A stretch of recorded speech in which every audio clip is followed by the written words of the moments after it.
एक मोमेंट ऐसा होता है, ठीक है। अब जो ये हेमिस्फीयर का डायमीटर है वो आपको गिवन कितना 3.5 और इस पूरे टॉप की जो हाइट है वो कितनी है 5 सेंटीमीटर, ठीक है। अब सीएम बोला मेरे को कलर करना है, ठीक है।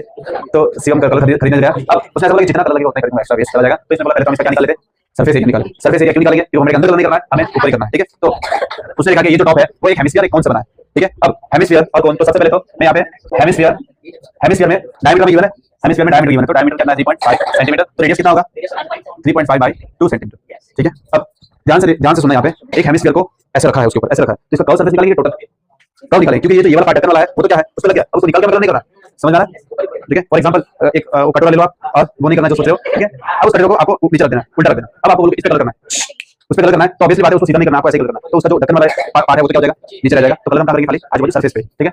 तो curve surface area CSA of hemisphere is equal to क्या होता है फॉर्मूला 2 पाई r स्क्वायर, तो 2 पाई की वैल्यू कितनी बोलिए 22/7 और r कितना है 3.5/2 * 3.5/2, ठीक है। ये 2 और 2 कैंसिल, 2 11 जा, देखो पहले पॉइंट हटा दो 35 गिनो, तो 5 जा, अब एक को छोड़ के पॉइंट मतलब एक को छोड़ के पॉइंट ये 0, यहां पे बचा क्या 11 * 0.5 * 3.5, इसको मल्टीप्लाई करोगे 11 5 55, नीचे से छोड़ के पॉइंट और * 35, इसको मल्टीप्लाई करेंगे, बराबर। तो यहां पे 1925 और 2 को छोड़ के पॉइंट मतलब 19.25 क्या लगेगा सेंटीमीटर स्क्वायर, ठीक है। एरिया है स्क्वायर लगेगा, ये तो हमने फाइंड कर लिया। अब कौन का ढूंढना है, तो देखो क्लोन का कभी भी ढूंढना हो कोन का, तो कंपलसरी हमें स्लैंट हाइट ढूंढना पड़ता है। स्लैंट हाइट जैसे कि देखो अगर मैं कोन का सरफेस एरिया, कोन में भी ऐसे ही है, कोन को हेमिस्फीयर के ऊपर रख दिया, मतलब दोनों का जो टॉप था वो तो क्या ओवरलैप हो गया, उस पे कलर नहीं करना है, हमें खाली किस पे सरफेस पे कलर करना है। तो कोन का सरफेस क्या होता है CSA ऑफ कोन क्या होता है फॉर्मूला पाई r l, अब l हमें नहीं पता, ठीक है। तो l फाइंड करने के लिए देखो ये कोन होता है ऐसा होता है।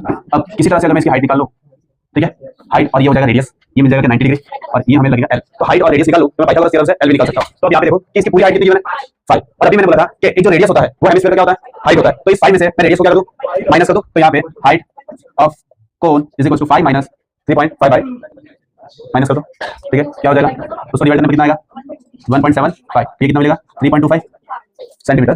इसकी क्या मिलेगी हाइट मिल गई, रेडियस हमें पता ही है, ये रेडियस है, ठीक है। तो आप पाइथागोरस यूज करेंगे, तो l square is equal to s square plus r square, s square में फाइंड करना है, s स्क्वायर कितना मिला 3.525 प्लस स्क्वायर प्लस 1.75 का स्क्वायर, कितना हो गया, तो यहाँ पे 10.5625 1, तो ये 3.0, तो क्या करेंगे प्लस कर देंगे, ये क्या मिला l स्क्वायर मिला। अब l is equal to under root 13.6250, अब इसका रूट कैसे निकालेंगे लॉन्ग डिवीजन मेथड से 3.69 सेंटीमीटर, ये क्या हो गया स्लैंट हाइट मिल गई हमें। अब हमें यहाँ पे पुट कर देंगे इसकी वैल्यू, ठीक है। चलो पाई 22/7 r कितना है 33.5/2 और लेंथ हमें मिली 3.69, ये हो जाएगा 0.5, ये हो जाएगा 11, ठीक है। 11 * 0.5 5.5 * 3.69 मल्टीप्लाई करो 20295, बट यहाँ पे 3 को छोड़ के पॉइंट है तो 20.295।